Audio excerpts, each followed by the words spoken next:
folks, my name is Esther Emery. Welcome to the Homestead Skill of the Month Club, Month 1, Lesson 2.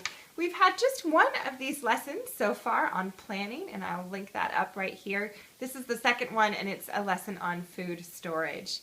We've also had a couple of chats on the same topic, but today I'm going to give some very specific strategies and a homework assignment to those who really want this Skill of the Month Club experience, a chance to do a little work to improve their skills each week of the year 2017.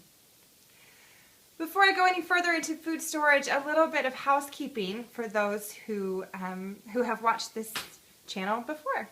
I haven't been doing Thursday talks, my kind of storytelling, my entertaining stories. I do miss them, and I'm sure that some of you miss them as well.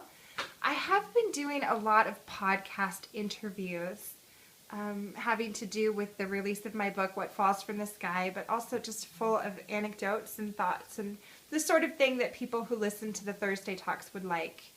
I have had no less than 3 of these come out since the new year, and I will link those below in case you're tired of hearing about food storage and want to hear something fun or sweet or thoughtful. I'll give you those connections. Now back to the Skill of the Month Club. Those of you who have found the Facebook group are probably a little bit more in the know than those who haven't, so let me get you caught up.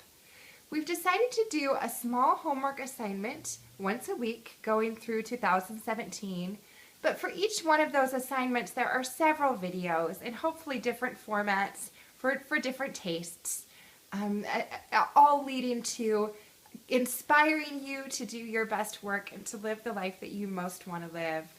I imagine that we've gotten people pretty psyched up about food storage with all of the material we've already presented. With that in mind, I'm going to offer 3 different priorities in regards to food storage and let you decide whether you are one of these 3 priorities or 2 of them or all 3 so that you'll know where to begin your food storage efforts. The first category is kitchen food storage or staples. Those of you who've put on your goals list for 2017, I'd really like to cook more, I'd like to eat out less, I want to cook from scratch, I used to bake my own bread and I don't anymore, I'm tired of hurrying out to the store for every little thing, I want to be more in control of my kitchen life. This is you. You are looking for a kitchen pantry. You're looking for working food storage. You're looking for staples. For you, I encourage you to do 3 things. 1, make a list of what you think of as staples. Some of you may not even be familiar with that term of staples. It's certainly a term my mother used a lot, and I sort of take it for granted. I'm not even sure I can define it perfectly, but I'd say that it's the basic, moderately unperishable consumables in your diet. My staples for my family include flour, oatmeal, rice and beans, salt, oil, baking powder, baking soda. Do you see where I'm going with all of this? It's the shelf-stable stuff that we're looking at when we talk about staples. And it can be really quite simple. If you remember the Little House books, Laura Ingalls Wilder and her family, they would go to town, they'd go the 50 miles by horse to town or whatever it was, and they'd get cornmeal and molasses, or they'd get a bag of flour later on and sugar, and those were their staples. Only a few items. If you're in the category of working pantry, someone who's working on your kitchen food storage, the number 1 thing to do is to make a list of your food staples. The second thing to do is to take a look at your shelves. Take a look at what's going on in your kitchen. It's certainly possible to be doing this kind of food storage with a pantry in a separate space, in a cellar, for example, but if you're working with shelf-stable items, they can be right there in your kitchen. The one thing I would recommend, though, and this is your 3rd step, is to take a look at containers. So to summarize that, if you're in the category of working pantry, or wanting to be someone who does more from scratch cooking and really is in control of what's in your kitchen for the purposes of better health and better financial stability or better control over your financial life, these are the steps I recommend that you take. Make a list of what your staples are. Take a look at how these things are organized in your kitchen and consider changing or addressing the containers that are available to put those things in. I strongly recommend that you do all three of those things before you go to the grocery store.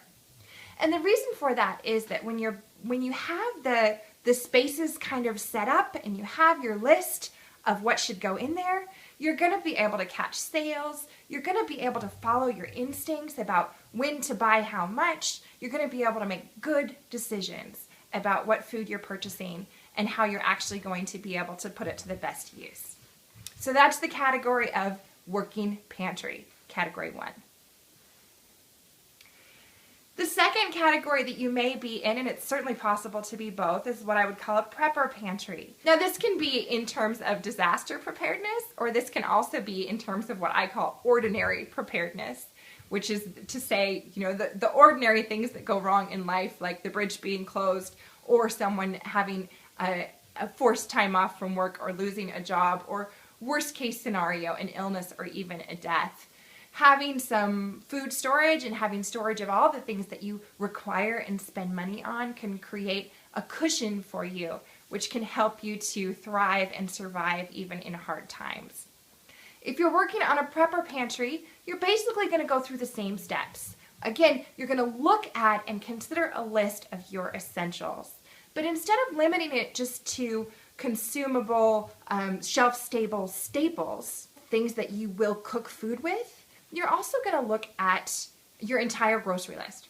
Thinking about, if I couldn't make it to the store for a week or two, what else would I want to look at? If you're making a prepper pantry, you're definitely going to want to consider your water source. For example, you could have water on hand. You want to think about things like toilet paper and Band-Aids. You also probably want to store things like canned fruit or canned vegetables. You're also going to look into possibly some prepared foods that you would want to have on hand. You want to store enough things to literally survive on, but that you're going through the same process of making a list of what all you might want to store. And the second step is the same, to look at the space that you're going to store it in. Probably for a prepper pantry, you need a significant space. This isn't just going to take up a corner of your kitchen. It may be a corner of your home. It may be a cellar, it may be basement or garage shelves. But taking a look at what that space is, making sure that shelves are stable, making sure that there's something along the front so that jars and cans don't fall forward, making sure that you're protected in that space from rats or mice, or that you have containers that are rat or mice proof, and just thinking about what that space is, I still consider to be a step that comes before purchasing all those materials.